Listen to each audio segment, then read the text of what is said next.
નવરાત્રી આવી ગઈ અને એક વાત યાદ આવી ગઈ. હાલો પેલા મારા ભાઈબંધ ને કહી દઉં બધાને. શું કે ભાઈ મજામાં બધાય? તો ભાઈ મારે તમને વાત કેવી છે એક ખાસ. બોલ ભાઈ. ખાલી 100 રૂપિયામાં મળે 3 દિવસના પાસ. હા તો તું જ લઈ લે અમારા બધાના પાસ અને પૈસા તું જ દઈ દેજે. એટલે અમારે તો મફત નું થઈ જાય. ફોન મૂકોય લુખાવ. તમારે તો જ્યારે હોય ત્યારે મારું કરી નાખવાની જ વાત થાય. હા ને મારા વાત તમને કહેવાની છે ખાસ. લઈ લ્યો હવે 3 દિવસના ખાલી 100 રૂપિયામાં પાસ.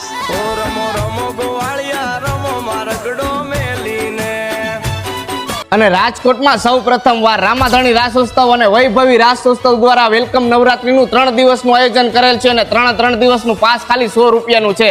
17, 18 અને 19 સપ્ટેમ્બર સુધી